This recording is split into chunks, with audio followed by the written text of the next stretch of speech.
देखो मैं अभी आपको अमेरिकन लैंग्वेज में पढ़ के सुना रहा हूँ।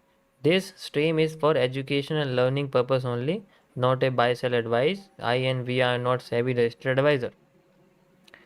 अब हिंदी में सुन लीजिए। मेरी स्ट्रीम पर कोई भी ट्रेडिंग नहीं करेगा, बाय सेल की भीख मांगने नहीं आएगा। ज़्यादा से ज़्यादा आप एक नोटबुक लेके चीज़ें लिख सकते हो जो आपको अच्छी लगेगी या लग सकती है, जो बताने वाला हूँ। इससे ज़्यादा किसी भी तरीके की stock, crypto, forex, option, premium की किसी भी तरीके की एडवाइजरी और पोजीशन और लॉस रिकवरी के मांगने ना आए। मेरे दिमाग में वर्ड आया था लेकिन मैंने बोला नहीं, कोई बात नहीं, चलो। ओके। सो एमएमसी का आज आपका लिक्विडिटी का कॉन्सेप्ट है।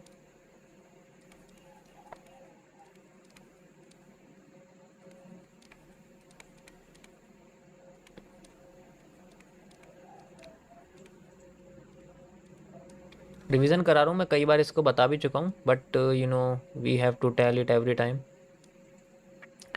लिक्विडिटी,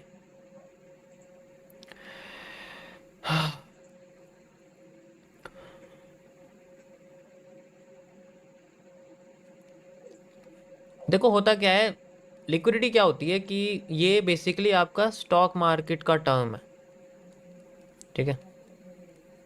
मतलब आप इसे कह सकते हो कि ये उन मार्केट का टर्म है जो सेंट्रलाइज्ड है। मैं आसान भाषा में बात करूं, only used in the centralized market. Centralize का मतलब होता है जिनको एक एक्सटर्नल बॉडी कंट्रोल करती है उसके फ्रॉड और अनफ्लॉड होने से। मतलब कोई भी सेंट्रल बॉडी होती है, कोई भी गवर्नमेंट ऑथराइज बॉडी जो होती है, वो आपका कंट्रोल करती है। उन्हीं मार्केट में लिक्विडिटी वर्ड का एग्जैक्ट मतलब समझा जाता है, उसके अलावा और किसी मार्केट में नहीं होता, ठीक है। तो पहले समझो लिक्विडिटी को यूज़ कैसे करते हैं। सेंट्रलाइज्ड मार्केट होती हैं जैसे कि आपकी स्टॉक मार्केट होती है, ठीक है। जैसे कि आपकी गवर्नमेंट बॉन्ड्स मार्केट होती है, ठीक है। जैसे कि आपकी स्पॉट मार्केट होती है। स्पॉट कोई सी भी मार्केट हो सकती है जो जनरली किसी भी देश में होती है, ठीक है। जैसे कि आपकी कंट्रोल्ड फॉरेक्स मार्केट होती है। एक कंट्रोल्ड होती है, वो अलग होती है, ठीक है। कंट्रोल्ड फॉरेक्स मार्केट यानी कि आप इसे एफएक्स बोल सकते हैं। जैसे कि जो सिर्फ 6 घंटे ओपन होती है, वो वाली मार्केट की बात कर रहा हूँ। अब ऐसी मार्केट में इन सब वर्ड, इसको यूज वर्ड, इस वर्ड को यूज करते हैं। इसका मतलब क्या? अब तुम सोच रहे हो कि लिक्विड तो हम लोग जगह ही बोलते रहते हैं, ऐसे होता है वैसे होता है, लेकिन एक्चुअल में नहीं।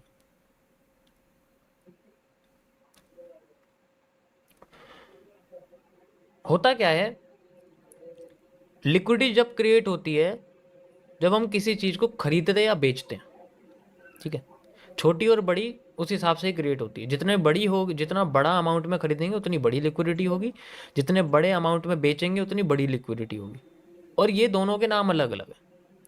जैसे अगर मैं किसी भी एसेट को, मान लो मेरे पास कोई भी एसेट है।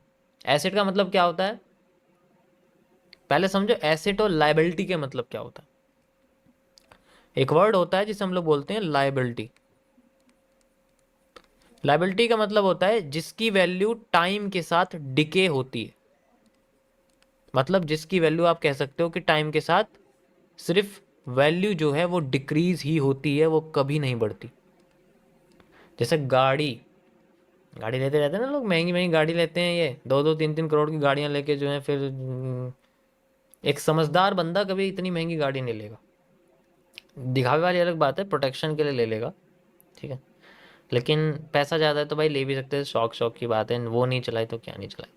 लेकिन एक्चुअल में बात कहना चाहता हूँ कि इन सब चीज़ों की वैल्यू नहीं होती। जैसे ये मान लो कोई भी माउस है, पेन है, फ़ोन है, कोई भी ऐसी चीज़ें लाइबिलिटी होती है इनकी।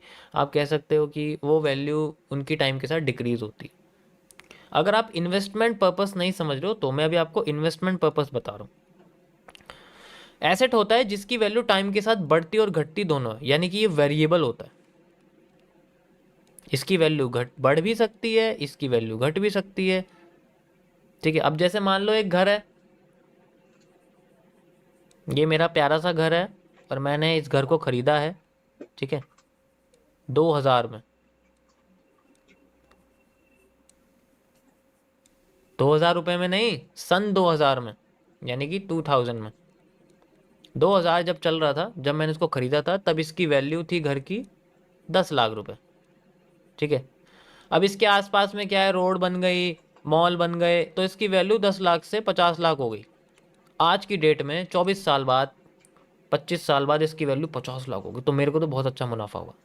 लेकिन अगर यहाँ पर मॉल नहीं बनता, यहाँ सड़क नहीं बनती, यहाँ बम और गिर जाता, तो एक तो मेरा घर चला जाता, ऊपर से इस घर को कोई खरीदता नहीं, या फिर इस घर में कुछ ऐसा हो जाता जिसकी वजह से इस घर में, कह सकते हो कि, है ना, कोई किसी का डेथ वगैरह हो जाना, कुछ भी, तो ऐसे भूत वूत प्रेत वाले घरों को कोई नहीं लेता। इसकी वैल्यू तो ऐसा नहीं, इसकी वैल्यू गिर नहीं सकती, वैल्यू भी गिर सकती, डिपेंड करता है इसके साथ हुआ क्या है। अब वॉर हो गया यहाँ पर, जैसे हिटलर के टाइम में जर्मनी में जब वॉर हो रहा था, उस वक्त के घर कौन खरीदेगा, कोई भी नहीं खरीदेगा। ठीक है, समझ आया? तो ये एसेट है, ये बढ़ता घटता रहता है, रियल एस्टेट की तरह है, रियल एस्टेट बढ़ती घटती रहती है। अब जब भी हम लोग अपनी एसेट को, जो कि हो सकता है हमारा कोई भी घर हो सकता है जिसे हम लोग रियल एस्टेट कहते हैं, या फिर कोई भी रेजिडेंशियल पर्पस के लिए यूज़ करते हैं या कमर्शियल के लिए यूज़ करते हैं। ठीक है, उसके बाद कोई भी हमारे पास शेयर्स ऑफ द कंपनी हो सकता है, कंपनी के शेयर्स हो सकते हैं। ठीक है, जैसे कि कोई भी कंपनी के शेयर है। इसी तरीके से हमारे पास किसी भी देश की करेंसी जिसे रखना अलाउ है, या जिसके अंदर ट्रेड करना अलाउ है, जिसके साथ उन करेंसीज को हम लोग कैश में रख लें, जैसे डॉलर रख लिया, जैसे येन रख ली अमाउंट में। ठीक है, इसी तरीके से जैसे हमारे पास करेंसी के बाद हमारे पास और भी बहुत सारी चीज़ें हैं जो कि हम रख सकते हैं। आसान भाषा में बात की जाए, कमोडिटीज़, कमोडिटीज़ यानी कि सोना, ठीक है, चांदी, ठीक है, वाइट गोल्ड, प्लेटिनम, जैसे ये देखो, ये वाइट गोल्ड है, ठीक है, ऐसा प्लेटिनम होता है, इसको वाइट गोल्ड बोलते हैं, प्लेटिनम। ठीक है, तो ये सारे क्या हैं, ये भी एसेट होते हैं, टाइम के साथ ये भी बढ़ते घटते रहते हैं। ओके, अब जब हम इन एसेट्स को, यानी कि जब हम एसेट्स को मार्केट में बेचने जाते हैं, ठीक है, आसान भाषा में बात करें तो आपने कोई भी चीज़ खरीदी हुई है इसमें से, कोई भी चीज़ मतलब कुछ भी चीज़, मैंने 100 रुपये का गोल्ड खरीदा हुआ है, मान लो गोल्ड भाई लॉट ले रखा 0.5 का, तो मेरे लिए तो वो ज़्यादा हो गया ना, 100 पॉइंट मेरे फेवर में चल रहे, तो मेरे पास गोल्ड का एक एसेट है, मान के चलो, स्पॉट है वो अलग बात है, लेकिन मैंने गोल्ड खरीदा। तो एसेट यानी कि अब ये एसेट कहाँ होगा, ये एसेट होता है हमारे ट्रेडिंग अकाउंट में।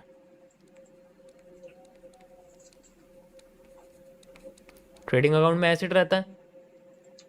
अब ट्रेडिंग अकाउंट में जो एसेट है, इसकी वैल्यू भरी पड़ी है, तो चार्ट में ये एक ग्रीन कलर के मारूबोजू की तरह दिखेगा, ग्रीन कलर के मारूबोजू की तरह दिखेगा। अब ये भरा पड़ा है हमारे प्रॉफिट से, क्योंकि हमारे लिए तो प्रॉफिट है ना ये, आप कह सकते हो, चार्ट में हम इसको ये कहते हैं। और मान के चलो मार्केट टॉप पे है और मारूबोजू बना हुआ है, हमें लगा हमारे एसेट की वैल्यू बहुत ज़्यादा हो चुकी है, तो हमने इसको बेचने के लिए मार्केट में एसेट को बेचा। जैसे ही बेचा, मार्केट नीचे गिरनी शुरू हो गई, जैसे ही बेचा मार्केट नीचे गिरनी शुरू हो गई, तो जब हम इसको बेचते हैं तो हमें रेडी फॉरवर्ड कैश, यानी कि वो पैसा जो डायरेक्ट हमारे बैंक अकाउंट में आता है, या फिर हम लोग उसको विड्रॉ कर सकते हैं, मार्केट से निकल जाता है वो पैसा, वो ट्रेडिंग अकाउंट से पैसा निकल जाता है, वो पैसा वहां से बाहर आ जाता है। अब ये ऐसे प्रोसेस को हम लोग बोलते हैं लिक्विडिटी स्वैपिंग, यानी कि स्वैप करना, लिक्विडिटी स्वैप, स्वैप। अब इस केस में ये जो है, ऊपर से इसमें प्रेशर आता है मार्केट में, और ये इन्वर्टेड हैमर जैसा बन जाता है, या फिर शूटिंग स्टार जैसा बन जाता है, डिपेंड करता है इसके अंदर कितनी पावर है।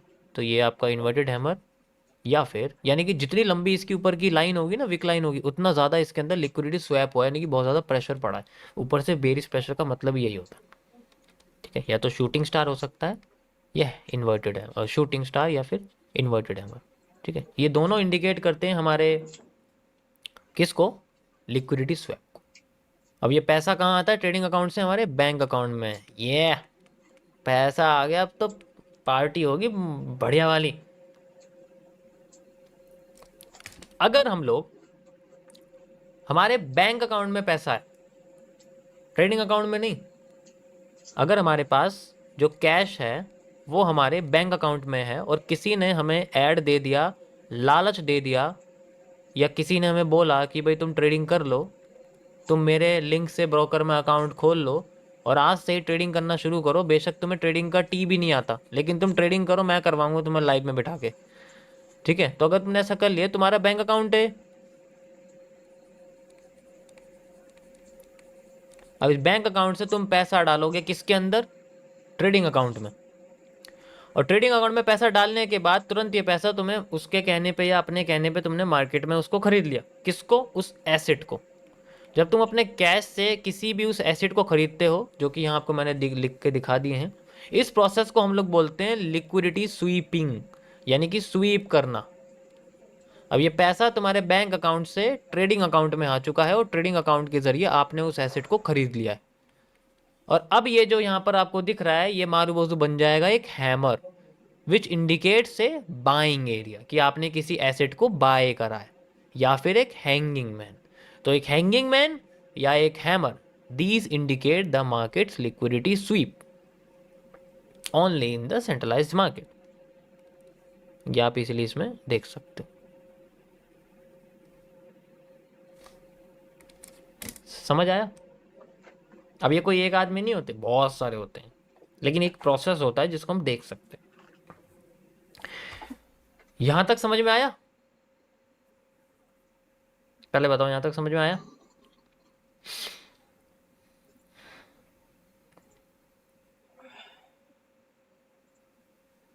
हाँ ना, कुछ तो बोलो। अब तुम फालतू की बातें करके अपना टाइम आउट करवा लेते हो हैं, फिर बाद में तुम 30 मिनट बाद मैसेज लिखते हो, तो इसलिए चुप रहा करो, जब टाइम हो, जब मैं बोलूँ तब बोलो, तब तक अपना टाइम बचा के रखो, वरना मैं 5 मिनट का भी डिले लगा सकता हूँ। ये सरकारी एरिया नहीं है कि तुम यहाँ राइट टू इन्फॉर्मेशन लेना चाहोगे।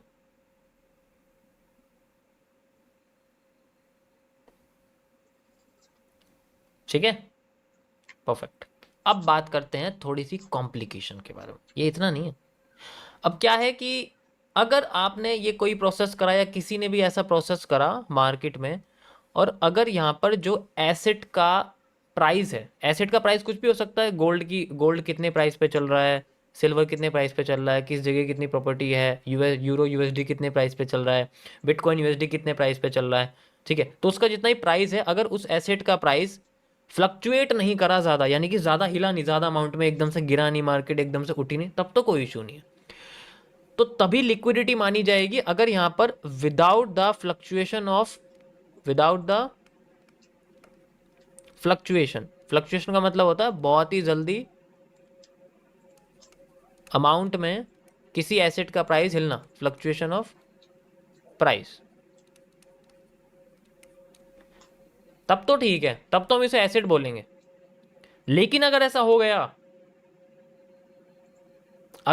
गया कि इसमें से कुछ भी करते हुए, एसेट को कैश में कन्वर्ट करते हुए, अपने एसेट जल्दी जल्दी बेचते हुए या जल्दी जल्दी खरीदते हुए एकदम से मार्केट गिर गई या उठ गई, इस कंडीशन को हम बोलते हैं इलिक्विडिटी। ठीक है, स्पेलिंग गलत हो सकती है, इसको देख लेना, इलिक्विडिटी हम इसको बोलते हैं। और कब आती है? ये तब आती है जब हमारी मार्केट में किसी भी तरीके से, गलत तरीके से, या फिर बहुत सारे लोग एक ही बार में किसी भी एसेट को बेच रहे हैं। जैसे अगर मार्केट अपने आराम से किसी अच्छी जगह पे चल रही है, कोई इशू नहीं है, वो अपने आप को डाउन लेके जाती है और कंटिन्यू कर रही है एक नॉर्मल वे में, एकदम से किसी वजह से मार्केट में डाउन ट्रेंड आ जाता है, भाई ये तो बहुत बड़ा मूव है किसी मार्केट के लिए, और बेसिकली उन मार्केट्स के लिए जो सेंट्रलाइज्ड है, जैसे स्टॉक मार्केट वगैरह। तो ऐसे केस को हम लोग बोलते हैं इलिक्विडिटी, क्योंकि इसमें अब मार्केट नीचे आ रही है, इसका मतलब क्या हो रहा है, इसको हम क्या बोलेंगे, इसको बोलेंगे हम लोग बहुत भयंकर रूप में लिक्विडिटी स्वीप हो रही है यहाँ पर। ठीक है, तो इसका मतलब क्या है, अब अगर सेंट्रलाइज्ड मार्केट है, ठीक है, यानी कि वो मार्केट जिसको एक अथॉरिटी मैनेज कर रही है, कोई सी भी मार्केट है जिसको अथॉरिटी या जो भी है मैनेज कर रही है, और उसकी वजह से किसी कारण, किसी इवेंट की वजह से मार्केट में सेलिंग आ गई है, बहुत ज़्यादा नुकसान हुआ है, लोग अपने एसेट बेच रहे हैं, इसका मतलब पैसा निकाल के अपने पास रख रहे हैं। अब यहाँ पर क्या करेंगे, जैसे कि कोई भी सेंट्रल अथॉरिटी या सेंट्रल बैंक है एग्जाम्पल के लिए, ठीक है, जो सेंट्रल बैंक है वो क्या करेगा,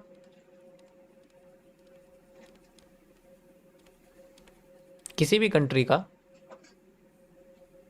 उसे बस एक काम करना है, वो जिस रेट से बैंक को लोन देता है, देश के जितने भी कमर्शियल बैंक हैं या फिर नॉर्मल बैंक हैं, कॉरपोरेट और इंडिविजुअल जितने भी सेक्टर में बैंक हैं, उन सब बैंक को जिस रेट से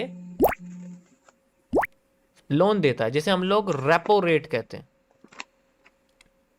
एग्जाम्पल के लिए जैसे अभी 4% का दे रहा है, ठीक है, ऐसी कंडीशन होने के बाद उसने रेट को 3.8% कर दिया, यानी कि 0.2% की गिरावट कर दी है। अब इस गिरावट का फायदा कमर्शियल बैंक को बहुत अच्छा होता है। अब ये कमर्शियल बैंक बाकी के नॉर्मल अपने कस्टमर्स को, हम जैसे छुटवैये लोगों को लोन देगा। एग्जाम्पल के लिए जैसे मान लो 10% पे लोन दे रहा है किसी भी चीज़ का, तो इसने 10% से घटा के हमें 8% पे कर दिया, और हमें 2% यहाँ पर हमें कम मिला। अरे बाप रे, फिर तो हाहाकार मच जाता है, फिर तो बैंक में लोग भागेंगे तुरंत अपने जो है लोन लेने के लिए। जैसे ही लोन लेंगे, अब वो लोन लेने के बाद पैसा कस्टमर के बैंक अकाउंट में आ जाएगा, आ गया, उसके अकाउंट में बन गया एक मारोबोजू एग्जाम्पल के लिए चार्ट पे। अब उस वो क्या करेगा, वो ये पैसा मार्केट में यूज करेगा। अब यहां पर जब पैसा मार्केट में यूज करेगा तो वो क्या करेगा, वो इस पैसे से एसेट और लिक्विड, एसेट और लाइबिलिटी दोनों को लेगा। ज्यादातर केसेस में कह सकते हो कि मान लो 90% वो अपने एसेट लेता है, तो वो क्या कर रहा है, वो अपने कैश का इस्तेमाल कर रहा है एसेट खरीदने के लिए। इस प्रोसेस को हम लोग बोलते हैं स्वीपिंग, जो कि मैं समझा चुका हूँ। कोई भी एसेट खरीद सकता है, और जब एसेट खरीदेगा तो मार्केट में हमें नजर आएंगे हैमर बने हुए, हैमर बने हुए, हैंगिंग मैन बने हुए, और मार्केट एकदम से, और ये कोई एक आदमी तो करेगा नहीं, जब फायदा सबको हो रहा है तो सभी करेंगे, तो ऑटोमेटिकली मार्केट अपने आप ग्रो करना शुरू कर देगी। अपनी ओरिजिनल पोर्शन पर जब तक जाएगी नहीं तब तक ये रेट रहेगा। जैसे ही ये रिवाइज्ड एरिया आ जाएगा, यानी कि वो एरिया जहां पर एक फ्लो मार्केट का चल रहा था, उसके बाद रेपो रेट को दोबारा से जस्ट लाइक 3.9 कर देते हैं, और इससे दोबारा लोन लेने की संख्या कम हो जाती है। That is how liquidity creates. Example के लिए मैं आपको दिखाता हूं Nifty 2 hour time frame, June 5 election day. This is the perfect example for your liquidity. You can easily see कि मार्केट अपने रास्ते पर जा रही थी, लेकिन किसी ने, या फिर कह सकते हो कि बहुत सारे लोगों ने एकदम अपने एसेट बेचने शुरू करे, ठीक है, एकदम अपने एसेट जो है बेचने शुरू करे। And you can see asset बेचने के बाद यहाँ पर मार्केट में हमें hanging man, hammer hammer hammer hammer ही हैमर दिखाई दे रहे हैं। आप सिर्फ ये समझो क्या होता है, this is the portion where the market creates the liquidity sweep. बहुत बड़े बड़े अमाउंट में यहाँ पर मार्केट में हमें यहाँ पर बुलिश प्रेशर देखने को मिल रहा। समझ आया?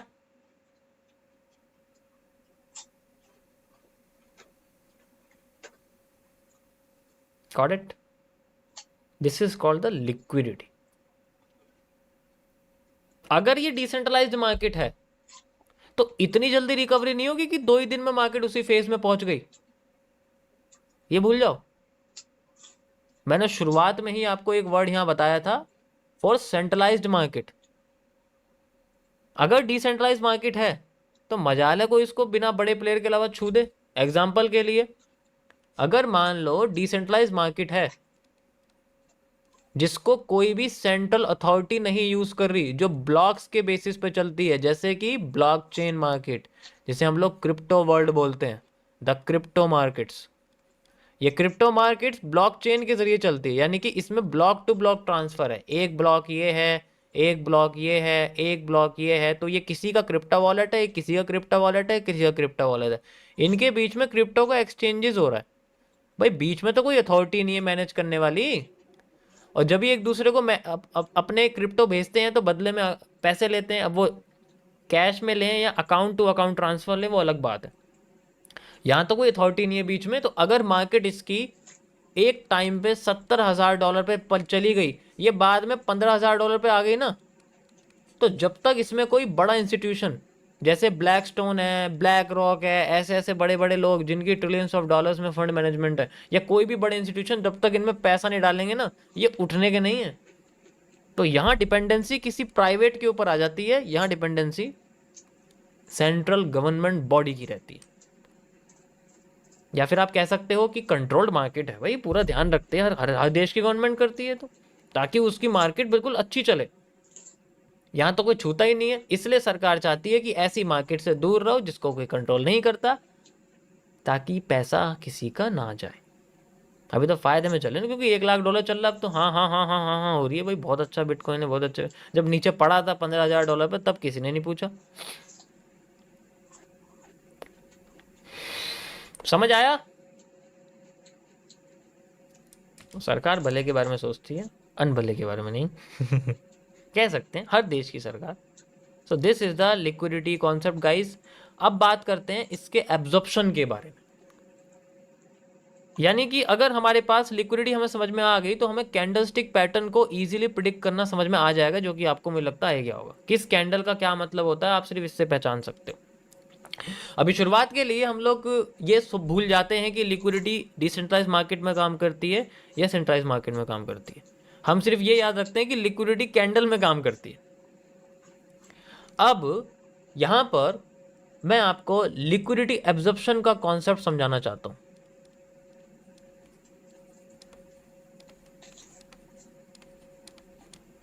लिक्विडिटी एब्जॉर्प्शन बेसिकली तब काम करती है जब मार्केट में एक एरिया छूट जाता है। यानी कि अगर जैसे मैं आपसे बोलूं कि मार्केट अपने आराम से कंसोलिडेट कर रही थी और एकदम से वो बूस्ट करने लगती है, मूव लाती है और उसके बाद फिर एकदम से और दोबारा इस तरीके से क्रिएट करती है वो पैटर्न को, जस्ट लाइक दिस, ऐसे, एंड देन इस तरीके से क्रिएट करने लग जाती है। अब यहाँ पर ये अपने हिसाब से मार्केट जा रही है, तो इस केस में ये अपने आप को स्क्वीज क्यों कर रही है? अगर मार्केट को अपने किसी प्राइस पर जाना है, जैसे कि किसी भी एसेट का प्राइस ₹100 है, ठीक है, अगर वो चाहती है कि उसे ₹200 पे जाना है, ठीक है, तो एक कंडीशन ऐसी होती है कि उसे पहले ₹100 पे आने के बाद और ₹200 पे जाने के बाद इसके बीच में कुछ ऐसा करना पड़ेगा जिससे मार्केट में अच्छी खासी मूवमेंट हमें दोबारा से मिले, अगर वो सेंटर पार्ट पे पहुंच जाती है। तो आप कह सकते हो कि यहाँ पर किसी एसेट का प्राइस 100 है और यहाँ किसी का एसेट का प्राइस 200 है, तो वो ऐसे सेंट्रल एरिया पर रुक जाती है, तो वो क्या करती है, वो एब्जॉर्प्शन शुरू करती है। वो दोनों साइड के प्लेयर्स की जो लिक्विडिटी होती है, स्वैप और स्वीपिंग, दोनों साइड से इकट्ठा करने लगती है। जैसे कि यहाँ से लेके यहाँ तक की ये लिक्विडिटी एब्जॉर्प्शन है, ये जिसे हम लोग वॉल्यूम कंट्रैक्शन कहते हैं, ये एब्जॉर्ब हो रही है अंदर ही अंदर, लेकिन ये चार्ट पे नजर नहीं आ रही है, क्योंकि चार्ट पे सिर्फ फ्लोटिंग प्राइस नजर आता है, फ्लोटिंग लिक्विडिटी नहीं नजर आती। ये मनी फ्लो इंडेक्स के अंदर है, फेज 21 में आपको बताऊंगा कैसे होता है कि ये हमें शो क्यों नहीं करता। एक्चुअल में मार्केट अपने आप को स्क्वीज कर रही है, आप देख रहे हो, ठीक है। तो इसका मतलब हम इसको क्या बोलते हैं, आसान भाषा में हम इस चीज को बोलते हैं वॉल्यूम या स्ट्रक्चरल कॉन्ट्रैक्शन। जब स्ट्रक्चर अपने आप को कॉन्ट्रैक्ट करने लग जाता है तो हम उसे स्ट्रक्चरल या वॉल्यूम कॉन्ट्रैक्शन कहते हैं। इसका मतलब है कि मार्केट में मूव तो आने वाला है, अब उसे अपने आप को 200 तक ले जाना है, तो वो दो तरीके से ले जा सकती है। वो चाहे तो वो अपने आप को डायरेक्ट भी ले जा सकती है और बहुत अच्छा मूव हमें देगी, क्योंकि इस कंसोलिडेशन पीरियड से निकल के उसके पास इतनी लिक्विडिटी हो जाएगी कि वो अपना मूव कंप्लीट कर सकती है। दूसरे केस में ये अपने आप को एक फेक आउट दे सकती है और फिर दोबारा अपने आप को ऊपर लेके जा सकती है, ये भी पॉसिबल है। अगर इसको और भी ज्यादा ऊपर जाना तो ये ऐसा करती है। तो दोनों केसेस में हम इसको यूज कर सकते हैं। लिक्विडिटी एब्जॉर्प्शन इस तरीके से यहां पर चीज यूज होती है। समझ आया? बाकी जो पीनेट का कॉन्सेप्ट है वो मैं ऑलरेडी आपको समझा चुका हूं, पीनेट कैसे काम करता है स्ट्रक्चर एनालिसिस में, और साथ में पीनेट की वीडियो ऑलरेडी है, तो आप इसको सॉल्व इजीली कर सकते हो। अब ये हर किसी में काम करता है। अब यहां पर जो दूसरा एरिया है मार्केट में मेजर करने का, वो है लिक्विडिटी एब्जॉर्प्शन के बेसिस पे हम मार्केट में डिमांड सप्लाई को मेजर कर सकते हैं। यू कैन सी, अगर मैं आपसे बोलूं कि मुझे डिमांड चाहिए, तो डिमांड मेरी ये है, तो अगर मैं यहाँ से मेजर करूंगा तो मुझे जो डिमांड है, लिक्विडिटी डिमांड जो है वो मुझे ऐसे मिलेगी और मार्केट अपने आप को इस जगह से रिवर्स करना शुरू कर देगी, जो मैं आपको भी करके दिखाऊंगा, डोंट वरी, को करके दिखाऊंगा कैसे होती है। ठीक है, तो समझो इसको ध्यान से कि अगर इस तरीके से ये बन रहा है तो ये मेरे पास एक लो है, अगर मार्केट ऊपर जाना चाहती है तो मैं यहां से लेके यहां तक की जो एरिया है ये इनसाइडर डिमांड्स है। ठीक है, यहां से लेके यहां तक ये तो इनसाइडर डिमांड है, इसके नीचे का जो एरिया है ये लिक्विडिटी एब्जॉर्प्शन के एरिया है। ये भी मार्केट में डिमांड क्रिएट कर सकते हैं उसी एक्यूरेसी के साथ जितनी एक्यूरेसी के साथ इनसाइडर डिमांड। ये तीसरा मेथड है डिमांड और सप्लाई मेजर करने का, करके दिखाता हूं मैं आपको कैसे करते हैं इसको। ठीक है, ओके। सो अभी हमारे पास अगर आप यहां ध्यान से देखोगे तो हमारे पास ये पैटर्न यहां बना हुआ, अरे ये तो निफ्टी है, इसको छोड़ो, किसी और मार्केट में दिखाता हूं। ये है जैसे हमारे पास यहाँ पर अगर आप देखोगे ये जो हिस्सा है, मैं इजीली आपको यहाँ से दिखाता हूँ कैसे हम समझेंगे। ठीक है, ये हमारे पास आप देखोगे तो ये लो है मार्केट का। ठीक है, ये लो है और इसके बाद मार्केट में हमें एक इस तरीके से पीनेंट हमें दिख रहा है, you can easily C like this. ठीक है, ऐसे करके हमें दिख रहा है। अब इसके बाद जो ये डिमांड आई है और मार्केट ने यहाँ से हमें रिवर्स करके दिखाया है, ये क्यों यहाँ से रिवर्स कर गई, हम यहाँ से लेके यहाँ तक की डिमांड मेजर कर सकते हैं, हमें इजीली पता लग जाएगा, ये हम जानते हैं। लेकिन वो दूसरा तरीका क्या है जिससे हम लोग इसको आइडेंटिफाई कर सकते हैं, वो दूसरा तरीका है हमारी liquidities, just like this. Okay, just like this, just like this, ये सारी की सारी लिक्विडिटी देखो सेम पैटर्न के साथ बनती हैं, सेम तरीके से बनती हैं, और हम इन सारी लिक्विडिटीज को हम लोग ऐड कर सकते हैं। अपन कहोगे हर किसी को थोड़ी लगा देंगे, वही तो जो बुलिश पैटर्न है हम सिर्फ उसको लगा सकते हैं, जो मार्केट को उठाने में हेल्प कर रहे हैं, हम सिर्फ उसी को यूज़ कर सकते हैं। अब स्टार्ट करते हैं इनको ऐड करना, जस्ट लाइक ये है हमारे पास। ठीक है, तो ट्रेंड कहाँ से क्रिएट हुआ है बनना, यहाँ से या यहाँ से, कहीं से भी हम इसको यूज़ कर सकते हैं। हम ब्रेकआउट से यूज़ करें ज़्यादा बेहतर रहेगा, जस्ट लाइक मैंने ब्रेकआउट से यूज़ करी है। ठीक है, एंड ये हमारे पास यहाँ लग गई दोबारा से, यू कैन सी इजीली। ठीक है, उसके बाद ये हमारे पास है यहाँ पर जस्ट लाइक दिस, एंड ये हमारे पास है यहाँ पर just like this, and you can C market it as reversal area. Okay, the M creates and market creates a reversal. तो इस तरीके से हम तीसरे मेथड को, सप्लाई डिमांड को यूज कर सकते हैं। जरूरी नहीं है कि वो लाइन निकाली और लगा दी लाइन ही, ये थोड़ा सा जो है कंफ्यूजन भरा है, लेकिन ये बाकी सबके साथ आपको एक्स्ट्रा एविडेंस निकाल के देगा। एक्यूरेसी कैसे निकलेगी, जैसे हम तीनों मेथड से डिमांड सप्लाई मेजर कर रहे हैं, मैं चाहूँ इसमें पहले से भी डिमांड मेजर कर सकता हूँ, मैं चाहूँ तो मैं इसमें इनसाइडर डिमांड भी मेजर कर सकता हूँ, क्योंकि इनसाइडर बहुत ज़्यादा क्रंची है, कंसोलिडेटेड है। ठीक है, कंसोलिडेटेड है तो इस बेसिस में मैं यूज नहीं कर सकता इसको। गॉट इट, एक बच गया ये, अच्छा ये वाला लो मैं ये लगा देता हूँ और भी एक्यूरेट आ जाएगा लो। ठीक है, वो ये भी कोई बुरा नहीं है क्योंकि मार्केट में रियल पैटर्न आपको ही देखने को मिलेगा, यू कैन इजीली से, इसी की बात कर रहे हो ना तुम, ये लो।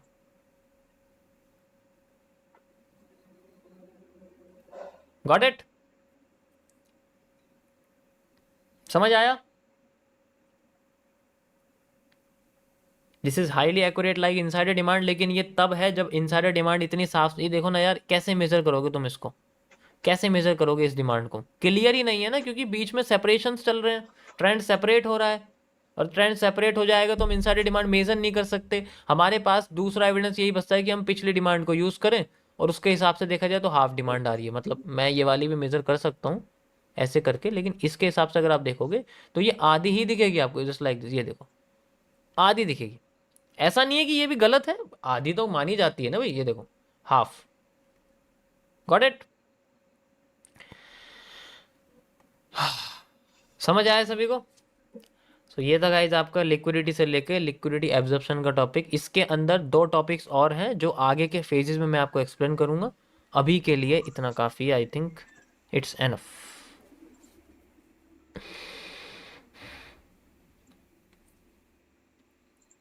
मज़ा आया, लिक्विडिटी में मज़ा आया।